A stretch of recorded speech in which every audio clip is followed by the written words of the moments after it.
I'm looking at myself right here and I think, I don't look like that woman that was just getting a reading than a video I'm going to show you. Wow, what a difference from the side of my face and the side of my head to straight on. So, anyway, I'm going to show you a reading I got today. I got a tarot reading. So, let's talk about tarot. Tarot is our pieces of card paper, and they have pretty pictures on them usually, and they're interpreted. However, the psychic feels like they need to be interpreted. Mark Edward used tarot for years. I have so many decks of cards, tarot cards here in my house, some antique, some, funny. I have packs and packs and packs of tarot. So today I went to a psychic fair with my friend Paul. He hadn't done anything like that before. So I said, here, let me get a tarot reading because there wasn't a line for her. $35. I don't know. I don't know why I went to a tarot reader because there's really nothing. I mean, it's not the same as a psychic medium. A psychic medium is claiming to be able to communicate with the dead. A tarot reader is just reading pieces of paper and pictures based on just whatever their interpretation is. And then also cold reading me to see what my reaction is, if they're on the right page or if they're, where we're going with this darn thing, if I'm nodding in agreement or I'm looking confused or whatever. She's a very nice woman. I asked her some questions at the very end about, how she got into this and that kind of thing and how it feels. So I'll let you watch the video. And as I said, I think tarot is fascinating. It's like an art form if you know how to do it well. It's it's just like improv. It's storytelling. And for the person who's the sitter, it can be quite um, therapeutic because what the person is telling you is just kind of general statements, but they're usually good advice.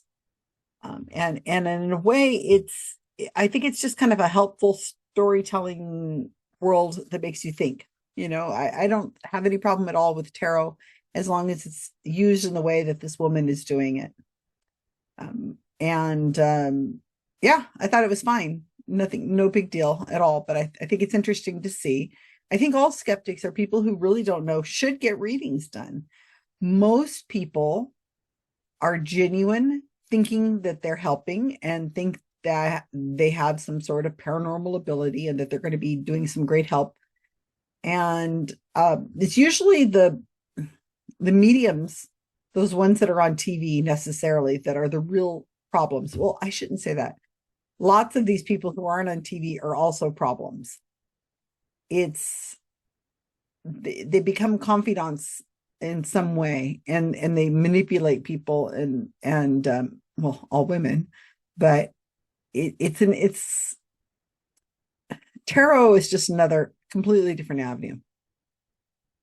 So one of the things I should mention, it was a very small psychic fair we went to today. Oh my gosh, maybe 15 different people there and little stands, some Reiki. One was a pet psychic. There was a psychic medium, but the line was just too long to get in to see the psychic medium. I really wanted to see the psychic medium. There's only one. Just chakras and things like that. My good friend Richard Saunders says that people should always go to these. He calls them mind, body, wallet. But this is not anything like that. It was a very small outdoor little event. And what I think you should take note of, besides the fact that it's nearly all women, in fact, people who were there as, getting readings,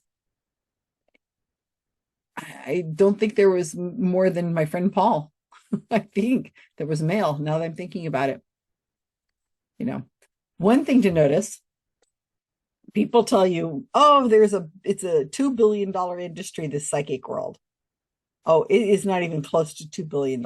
It is way more than that because these sales are all cash. So in her case, the psychic I'm giving, it's a cash sell, and everywhere else it's cash.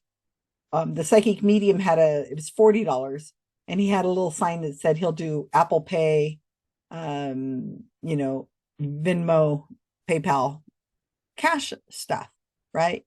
So it's done this way so they can get away from paying taxes and reporting it and so on. And that's it. I mean, so there's a huge amount of money in this industry. All right, so let you see it. It's as I said, I think I look horrible in it, but that's okay. I look horrible. So what? My hands are old and I've been working in the yard all my life. I was working good, solid working hands. Nothing feminine about me. All right. Now, where did I put that video? So I have 4 different decks. So pick whichever one is resonating with you. Oh, wow. Which one's this? That's the Druidcraft Tarot. Okay, and then you have the Vision. This is Vision Quest. This is traditional Smith Waite, and then that one is a Tarot of the Divine. That one's a really pretty deck as well. It's all a bunch of different mythology from Tilcher's. This one I feel like I'm more pulled to that. Right, perfect. Old Faithful here. What I like to do is use a little bit of floral water. Reading too. Sounds good. It's nice to meet you both. Okay. So if you're going to touch your cards, just do a little bit on your hands, rub it together. And so I like to do this because it helps to open up the chakras in the hands and it gives you more objective readings. Oh, fantastic. Maybe we should take a picture of this. Okay. And I will have you shuffle while you are thinking of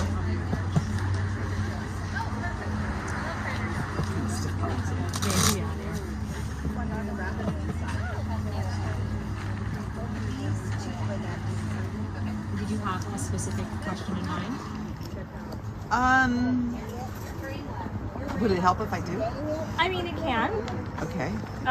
If you don't have something specific, though, I can just tell you what I'm seeing. Okay, let's hear that. Okay.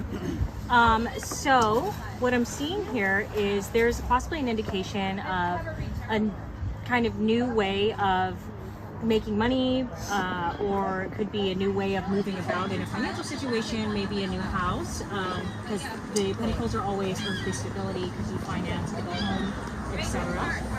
And pages are kind of the youthful energy, so in this it's kind of indicating in some way there's been some sort of youthful energy that has been holding on to or moving forward with the pentacle in your life, whichever form of the pentacles is being represented.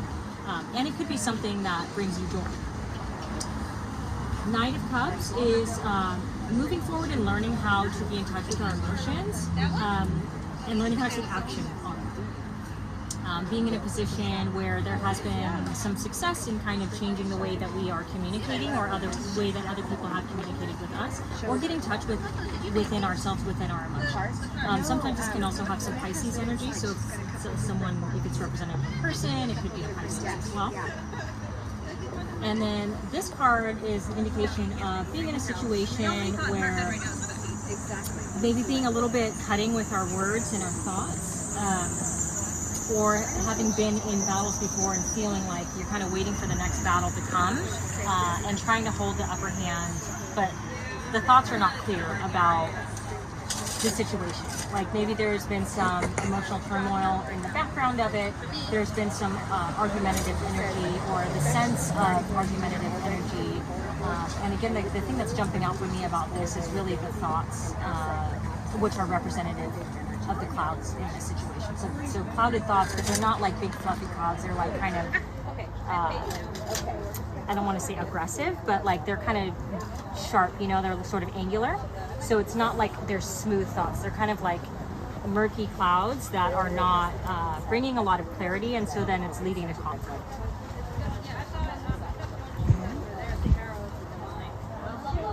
Okay. So, okay, so just so general that I was about to fall asleep. I really don't even remember what it was she said, and I'm looking at the video and I just listened again and I still don't really remember what she said. It was so general. So she's just reading the cards. She's not reading me, she's just reading the cards. And when you've done thousands of readings, which of course is what happens, you just see the card and you talk about the card. And if you feel like a certain area at that moment is resonating with you, you just talk about that certain area of the card that's resonating with you. It's just about that simple. So tarot, like I said, I've seen Mark do hundreds of tarot readings. It's just improv, storytelling, and so on. So when I sat down at the table, I had no intentions or whatever to try to catch her in anything. But as I was filming, she just pauses. That's where I paused right now. And it's like, okay, it's done, but we're 3 minutes in. and I know I paid for a 15-minute reading. So I'm going, okay, well, now what? And I thought, well, I guess I should ask a question. So in my mind, I just come up with this scenario, and it's totally fictitious. It's nothing about me. None of this makes sense at all, but it sounds plausible. So you can hear what I say and what her response is. And tell me what you think.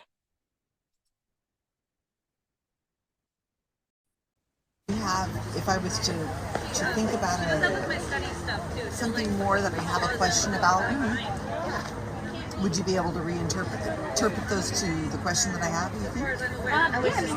If you have a question, it would, if you had something specific in mind, it would help me to determine which iteration, because each card can have multiple things. Right. Okay, so do I need to just think or actually talk? You'd have to actually tell me. Okay. So if you're open to it. Yeah, I'm thinking about, I have a decision to make on moving or not. Okay. And I'm trying to decide if that's a good idea. I mean, I could be moving closer to my grandchildren. Okay, which makes sense with this. You're right. And if I could move closer to my grandchildren, but then again, I would be leaving which grandchild should I, which of my children should I move? They're an opposite, not near each other. And if I'm making a decision, or should I stay put? Okay, so that makes sense, because you're wanting to be closer to this, and that's the stability in this. It's your family that you're wanting to be with, and the youthful aspects of your family. So that totally makes sense. And there's travel indicated with this. Where are you going to move? Or is one of them by water, like near the ocean or away from the ocean? Close enough, yeah. Yeah, and if you're here, then you're moving away from the ocean theoretically. Yeah. So that's part of it too. And then, yeah, I can see that this has been something that's been challenging for you, and then potentially, is it between two family kind of that you would be between, having to decide between? Yeah, because that kind of makes sense with this then too. That brings a little bit of clarity, because of course you're trapped in the thoughts of like, who am I going to pick, and how much of a fight is it going to cause between them, and who's going to get hurt, because you're feeling like someone's going to get hurt no matter what. Right. Let's pull a couple just to get some more clarity. Okay, let's see. Okay. Yeah, and you're definitely feeling like, you have to give the energy to one or the other. There's no in between. You can't find the balance of that. Oh my gosh, yeah, this is kind of just reiterating. But what I'm seeing here for this from the aces, well, this is showing that, again, kind of like this, where it's but this is more action oriented versus swords or thoughts.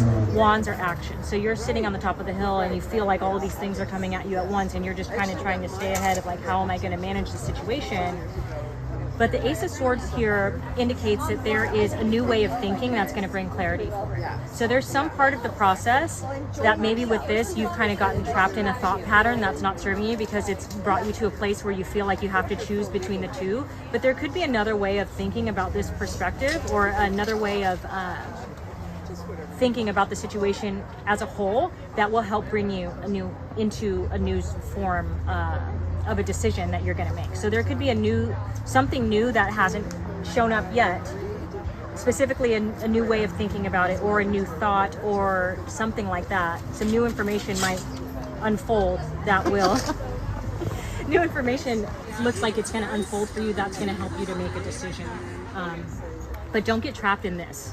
I think this, in the terms of what's happening here, this is kind of the way that I'm seeing it, is that you're feeling more so trapped in your thoughts about the situation and unable to take action, because you feel like it has to be an either or, but it doesn't. There's something out there that's going to indicate to you that it's not, that you're going to get some clarity of thought with it. And it could be getting in touch with your emotions a little bit on a deeper level too, with the cups can indicate that as well, especially the knights. So if you think about a knight is going off, having adventures, taking action, right? And in this sense, it's taking action in regards to your emotions and also what fills your cup, what it brings you joy. So that's something that you have to think about for yourself as well. Not only how is this going to affect the people around me, and do I have to only choose between these two things? What's going to actually bring you joy in the situation? Because that's what's going to move you towards the family. Notice how like he's riding this way. And also, when I read the cards, I don't generally do reversals. A lot of people will read, oh, this card's upside down, so it has this other meaning. The way that the cards interpret themselves to me is when it's upside down, it's an indication of, well, who's facing who and how does that relate? So like with this, again, you're facing this, you're looking here, he's looking here, right? So they're all looking back towards, how do I get to this place where I am like surrounded by joy and the youthful aspects of my family and creating stability in that way. I think some of that is going to be you finding what fills your cup, and that's going to help you move in the direction of the family. But there's going to be something new, a new way of thinking is going to have to come into focus before you can take this journey. So don't get too trapped in your thoughts is really what I think this boils down to. Have a little bit of detachment and lean into your joy a little bit, and you're going to get a new perspective about how you can move forward in the situation. So yeah, so the cards aren't going to tell me the answer. I'm going to have to. No, this is very much a like, I'm not going to tell you the answer. You need to like stop the thought loop, because you get a sense if there's like a thought loop or maybe a little analysis paralysis. Yeah. And the way to get out of that is to lean into your joy and get in touch with yourself, and then you're going to figure out how to move forward. Okay. Wow. It's a lot to think about. So when she knew what my question was, obviously she was able to reinterpret the cards to mean whatever, to answer whatever it was that I had asked a question for. And I mean, I'm seriously, I made that up as I was speaking. I was making that up, what my scenario, my question would be. And it, you know, it's just, it is interesting how this woman is very good at this, just making stuff up and how it fit. I mean, if you're even slightly amenable to this, you're going to read into it. You're going to see, you're going to feel like you're getting guidance. You're going to feel like you have received some kind of advice. And since a lot of us really know what the right decision is inside of us, we really do know what is probably in our best interest or what we should do. The cards are just kind of helping you with that same decision you already knew. And I shouldn't say the cards help you with that, but it is, you're able to better justify the decision that you know that you should be making based on what the interpretation of what you heard. Most people don't record their readings. They rely on what they think they heard and what they remember. And thank you, Paul, for recording this. I don't think he realized he was going to be holding the camera for 11 minutes. And hey, she owes me 3 more minutes on my reading. Florida water, by the way, cologne. So, you know, well done. I don't have anything to say about it as far as bad or good or whatever, as long as you're just taking that as a, just like a free association, storytelling vibe kind of thing. I mean, you could probably do this with yourself. I've heard lots of people use tarot cards and have their own little conversations with themselves. They'll ask themselves a question, they'll pull off 3 cards, and then they'll interpret it. In other words, you already kind of know the answer. So I asked her a couple questions about her. So let you see that, and then we'll come back and I'll end up explaining a little bit more about what was going on at the event today.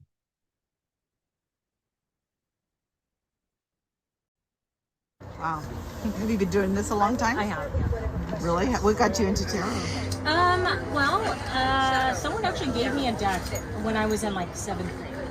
Oh, seriously? Yeah, and I just thought it was so cool, and I just kept trying to learn. I mean, at that time, I wasn't super into it. I just was exposed to it, and then I just kept studying over the years, did some formal study, and yeah, did some classes, courses. Now I teach some classes and courses every once in a while. Oh, interesting. Do you feel it? Like you feel when, I don't know how to say this. When you feel like you're getting something, does it, I don't know, do you feel like a tingle or something? No, that's a great question. I don't, for me, it's not necessarily physical sensations. It's kind of just an inner knowing. And there'll be times where I'll read something for someone and it's just like the channel just opens and here's the message. And sometimes I don't even, like, if it's really elaborate reading, sometimes I can't tell you back what I said. I would have to record it because it's just purely channeling at a certain point. Right. Yeah, but a lot of times I'll be called to specific parts of the card, like with this one where it was like, okay, what's the looping thought part, you know? Or like a card like this where there can be different messages in the same card depending on what you're drawn to first. So a lot of times those would be the things that I've learned, especially over the years. I've learned to just listen to and just trust whatever's coming up and whatever's being shown to me to point out, because that's where the message is for that person. Right. It's just very, very elegant. Very, very pretty. All right, well, thank you so Yeah, much. thank you. And it was 35, you said, right? Yes, please. I think I have cash. Oh, wonderful. I think I counted it out. I wasn't sure what I brought with me today. You know, it's so rare. It's very cash.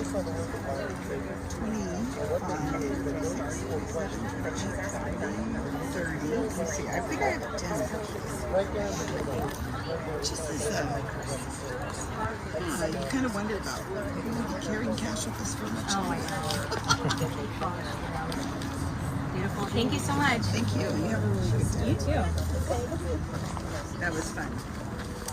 So she's very nice, very pleasant, and she agreed to be that it was okay to film, and that was important to me to be able to have that to share with you guys. If you're getting any kind of readings, you really have to do filming or audio or something, because what you remember happened is not usually what actually happened. We're not recording devices. Our brains are not that sophisticated. And it was interesting for me to be able to watch her, because I was looking at the cards a lot, and now I'm able to see her. She, her expressions and so on. So some of the other things that I wanted to mention to you, one I thought was really interesting, and Paul pointed this out too. He thought it was really good, is how she says the cards interpret themselves to me. And I like that. It does sound great. And I think Mark used to say something very similar to that. The cards, I'm just reading the cards. I'm just reading pieces of paper, is what he would tell people. It's just pieces of paper with pictures on them, and I'm just reading them back to you. Another thing that she mentions is classes. And this is something I've noticed a lot in the world of mediumship, that there's a lot of push to attend classes, to attend their classes and their workshops, obviously buy their books and so on, attend their lectures or whatever. She didn't try to get that hook in me. Maybe she's not nearby. I don't know. And she kind of said, I do classes. I do give some classes, but there's a lot of money in that. And once you get somebody in these classes, then you're also continuing to have them follow you and get readings from you in the future. And it's not a multi-level marketing scam or anything like that. It's not a pyramid scam. It's just buy a reading from me and then come to my workshops and my classes, and I will help you learn how to do this yourself. And then, you can make money off of it yourself. You poor underemployed woman who needs a second job or needs some extra income, and especially cash, which is what's going on. And, but she didn't have a hard sell on that I thought was interesting. Okay, so some of the other things that happened at this fair, like I said, it was very small. We were only there for like an hour, maybe not even that. Everybody's very nice. They're very welcoming. And it's outdoors in like a yard of a shop. And it's hard to record these readings when you go to an actual event, which is usually held in a bigger area, like at a hotel, conference room, because people are like pushed right up next to each other. The table that you saw in there in the background, the purple table that was there, that would have been another reader also doing readings as well. And somebody right behind her and somebody on the other side and it's loud in these rooms, that kind of echoey kind of thing. And you just have a really hard time recording so that you can hear. Yeah, there was traffic noise, but it was nothing compared to what it would be like if you were trying to record the reading there. So if it was you personally getting a reading, I would at least put the phone next to you and at least just try to get audio and just get real close and repeat what you say if you have to, or repeat what she's saying to you or he's saying. Other things that I think was very interesting is the cash. As I said, it's a cash society in these events.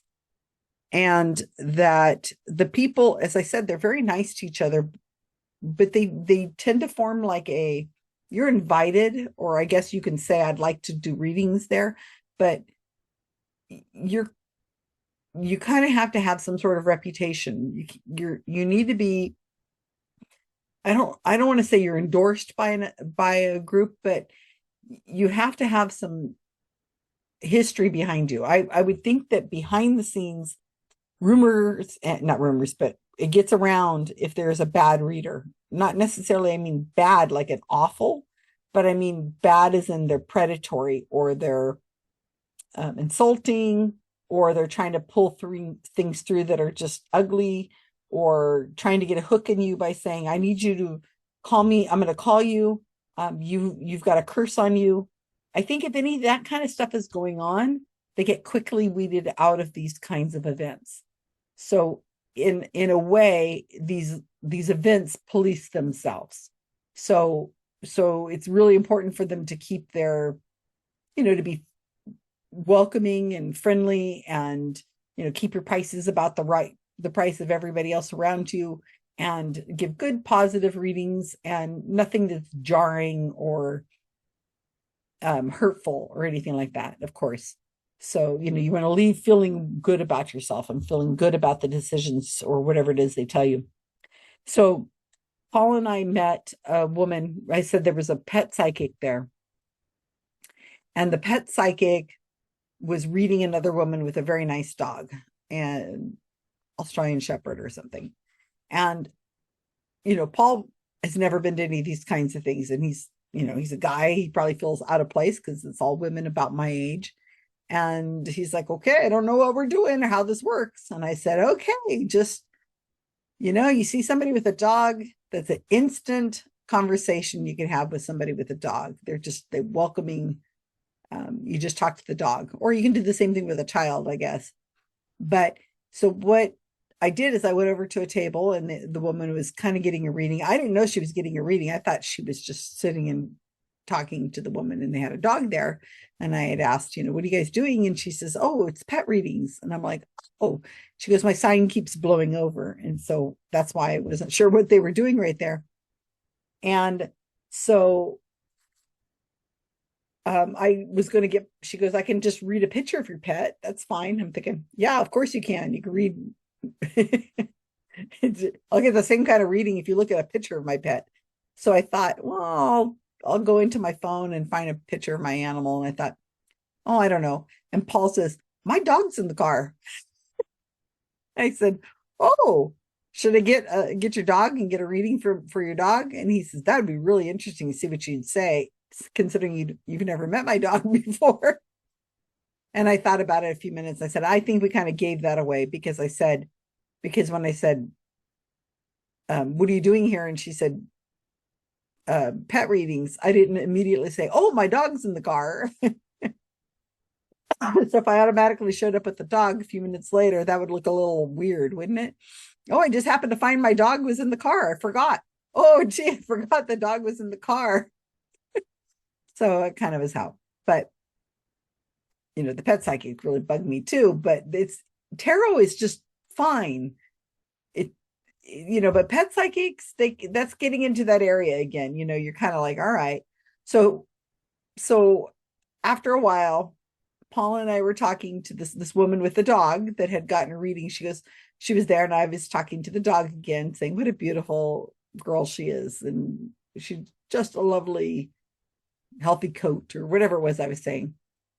And so I asked the woman, I said, so how did your reading go? And she says, well, I wanted to know, because my dog is a rescue, I wanted to know about her life before. And I think that's very common.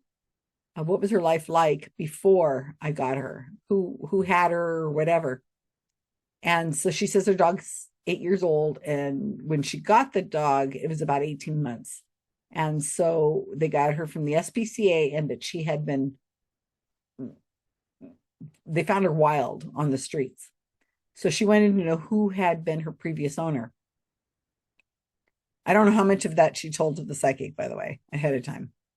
So the psychic told her, this is what she says, that the dog had been on its own for the first, part of his life, and got to the SPCA, and that the dog really wants to be human in their next reincarnation. They already are very interested in humans, and does not want to be a dog again, and wants to be just human and around people, and spends all its time looking at people and very interested in people and learning about us. And then she said, I don't want her to go soon, because I love her, and I don't want to have her reincarnate soon. I want to have her with me a lot longer. And then she said that, I said, how is she with children? And she says, oh, she's lovely with children. She loves children. So we started talking dog stuff, But it was fascinating, because when Paul and I went to have lunch after this, where we could actually talk and not have, being in the place, because as I said, it was very small. We were talking about how absolutely was made up. I mean, it's just made up. And the woman had no curiosity or even the slight skepticism. Was it because she paid the pet psychic $35 and wanted to not make herself feel like she just wasted $35 on the psychic telling her that her dog wants to be human, and at one point was on its own, and she didn't want to question that? But it's just so vague. I mean, it's just so, I told you in like 10 seconds what it was that the psychic told her. And I don't know how she filled out 15 minutes, but she must have.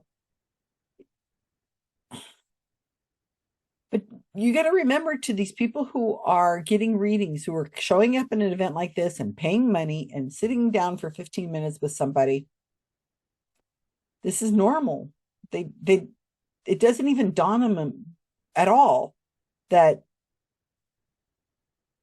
they had to tell the psychic what the dog's name was.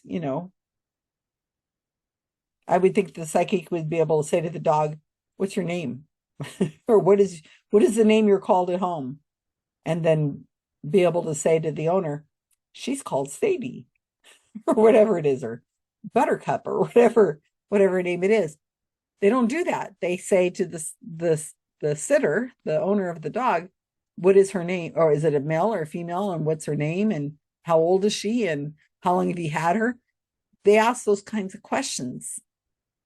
I don't know why, but they do. I guess they would make the excuse that the dog, it doesn't work that way. And the dog doesn't really know how old it is, because it doesn't count in human years. And the name doesn't really mean the name.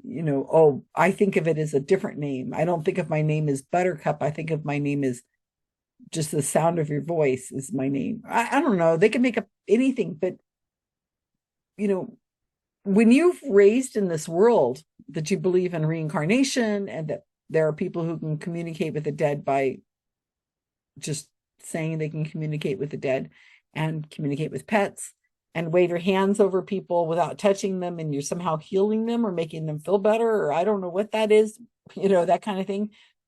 If you're raised to believe that, and you hear stories, and the media and your friends tell you this is real, and there's real stories about this happening, then I, I don't know. There's nothing you could do about that. That's just they're not raised with a questioning mind of that kind of thing. I mean, they might be totally skeptical about everything else, but this is how they're raised, and the media tells them it's real. Magazines, all the women magazines tell them it's real. TV news stations that have these psychics on tell you it's real. So, what are you going to do? In the back of their mind, I don't think that they would think it's serious in serious situations. I mean, let's say they have a child that is abducted. Maybe they will go to the psychic when they're desperate or all leads have been met. But you're going to immediately go to a police or some sort of security of some sort and say, where is my child? It was here and now it's gone. You're not going to go, oh my gosh, I better call up my psychic and ask them where my child is. That's not the first thing. The first thing you're going to do is default, is you're going to go to some authority and run around and try to find the child, ask your neighbors and your family members and that kind of thing, and then eventually go to something more like a police department or call and say, I need help finding my child. And so these people who are healers or supposable healers, like these Reiki people, so you just want to go and see if you feel a little bit better, or maybe your back has been bothering you, or you've been having migraines or headaches and you just want to have a little relief. Maybe I feel a little bit better after I've paid the person $35 to have somebody to lay down flat in silence and just concentrate and have somebody just waving their hands over the top of me. Yeah, I guess it would feel better if you just have minor issues that could feel better after laying down and concentrating and being really quiet for a while and paying so many money. I mean, if they break their arm, they're not going to immediately go, oh my gosh, I broke my arm. I better go to the Reiki specialist. Oh, good thing there's a psychic fair this week. I know there will be a Reiki healer there. Oh, I better get my chakras aligned. I I fell down the stairs and I'm hurting all over my body. I better go get my chakras aligned. No, you you get some medical help, right? Oh, my wrist is broken. I think I'm gonna go to see what the holistic healer is gonna do and see if they're gonna wave their hand over my hand. I mean, maybe in some areas and some places this happens, but it's not gonna happen here in Monterey, I don't think. Monterey County, California. Anyway, so you got to see my video of me getting a reading. Oh my gosh, my hair. Wow. From the side. I'm telling you, I'm gonna have to, when I know I'm filming something, I'm gonna say, no, don't film me from that angle. I'm just joking. I look like I look. I'm almost 63. But gosh, I look like my sister and my mom so much. That genetics, that DNA stuff. Wow, that's amazing stuff. All right, everybody, take care. Go to a psychic fair and check it out and just see what's going on there. It's really always interesting. You never know what you're going to find there. Go. You don't have to buy anything. Just go check it out.